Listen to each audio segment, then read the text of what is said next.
Hello friends, स्वागत है आपका अपना चैनल मिशन विश्वास में। आज का हमारा टॉपिक है वर्ब।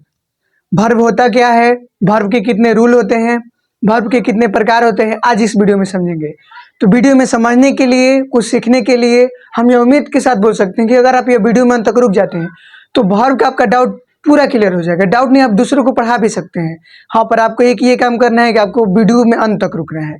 ठीक, तो हम वीडियो को स्टार्ट करते हैं। जैसे देखिए, पहला हम पॉइंट समझते हैं कि वर्ब। वर्ब का हिंदी होता है क्रिया। वर्ब को हिंदी में कहते हैं हम क्रिया या कार्य भी बोल सकते हैं। ठीक, तो एक क्वेश्चन है कि व्हाट इज वर्ब। वर्ब होता क्या है? तो a verb is word that shows, यानी वर्ब दिखाता है एक्शन, बीइंग और पोसेशन। कार्य वह शब्द है जो कोई काम को करने या होने को दर्शाता है।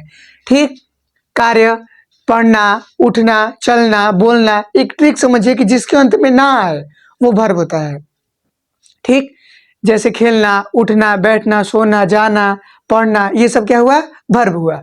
अब आगे देखते हैं कि वर्ब के कितने काइंड्स ऑफ वर्ब। वर्ब के दो प्रकार होते हैं, जिसमें पहला होता है मेन वर्ब और दूसरा होता है हेल्पिंग वर्ब, जिसे एक और नाम से जाना जाता है ऑक्सिलियरी वर्ब। ठीक, काइंड्स ऑफ वर्ब यानी वर्ब के दो प्रकार होते हैं। पहला होता है मेन वर्ब, दूसरा होता है हेल्पिंग वर्ब। हेल्पिंग वर्ब को एक और नाम से जाना जाता है जिसे क्या कहते हैं? Auxiliary verb. अब इसकी बात करें तो मेन वर्ब का हिंदी होता है मुख्य क्रिया और हेल्पिंग वर्ब का हिंदी होता है सहायक क्रिया। इससे समझने के लिए हमसे सबसे पहले समझना होगा कि ट्रांसलेशन का स्ट्रक्चर। आखिर जो ट्रांसलेशन यानी सेंटेंस बनता है उसमें क्या क्या होता है, उसमें क्या क्या होता है जिससे ट्रांसलेशन एक दूसरे से मिलकर बनता है। तो देखिए, समझते हैं। दिया हुआ है सी इज रीडिंग अ बुक, यानी वह एक किताब पढ़ रही है। तो यहाँ जो किताब पढ़ने का काम कौन कर रहा है? सी। तो सी क्या हुआ? सब्जेक्ट। सी क्या हुआ? सब्जेक्ट। यहाँ पर बुक दिया है तो बुक क्या हो जाएगा? ऑब्जेक्ट। अब देखिए, रीड, रीड यानी पढ़ना, अंत में ना आ रहा है तो ये भी क्या हो जाएगा? वर्ब। और देखिए ए क्या हो गया? ये तो नंबर हो गया, कोई संख्या हो गया, चाहे आर्टिकल भी बोल सकते हैं। नंबर। ईज क्या हो गया? ईज भी वर्ब हो गया। अब यही समझना है आखिर दो वर्ब कैसे हो गया। आप बोलेंगे कि भाई आप वर्ब एक ही बता रहे हैं, आखिर वर्ब दो कैसे आ गया? तो हम लोग को यही समझना है कि कौन हेल्पिंग वर्ब है और कौन मेन वर्ब है। ठीक, तो देखिए हम आगे देखते हैं। देखिए, पहला है कि मेन वर्ब क्या होता है। वर्ब के हम प्रकार बताए हैं दो, हेल्पिंग वर्ब और मेन वर्ब। तो मेन वर्ब को समझने के लिए, मेन वर्ब को इंग्लिश में कहा जाता है मुख्य क्रिया। इसका परिभाषा क्या होगा कि वह वर्ब जो किसी वाक्य में मुख्य कार्य को व्यक्त करता है, यानी मुख्य मतलब जो मेन कार्य को व्यक्त करता है। जैसे कोई वाक्य में रहता है रीड, रीड मतलब पढ़ना, प्ले मतलब खेलना, राइट मतलब लिखना, ढेर सारे एग्जाम्पल हो सकता है, हम सिर्फ तीन ही लिए हैं। हम इसके ट्रांसलेशन यानी सेंटेंस से देखते हैं आखिर वर्ब कैसे पहचानते हैं। देखिए, जैसे हम समझते हैं सी इज रीडिंग अ बुक, वह एक किताब पढ़ रही है। इसमें पढ़ना ना किस में अंतर है? तो यहाँ रीड पे आ रहा है तो रीड क्या हुआ? Main verb. ठीक, यहाँ पे we are writing a letter, यहाँ राइट क्या हो जाएगा? Main verb. ये कह रहे do you play, do you play, तो प्ले मतलब क्या होता है? खेलना। इसके अंत में भी ना आ रहा है तो ये भी क्या हो जाएगा?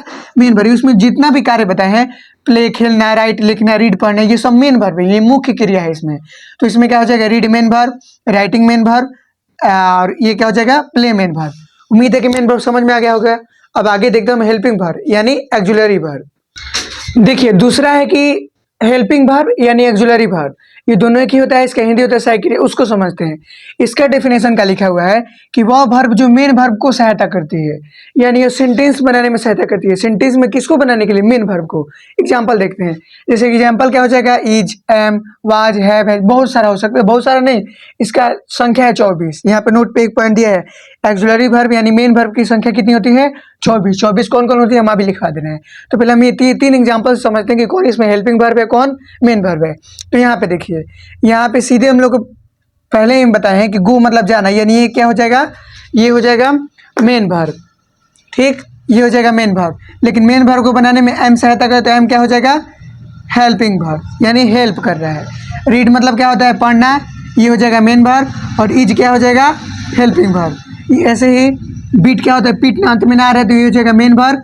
और इसे सहायता बनाने में कौन कर रहा है? ये, तो ये हो जाएगा हेल्पिंग वर्ब।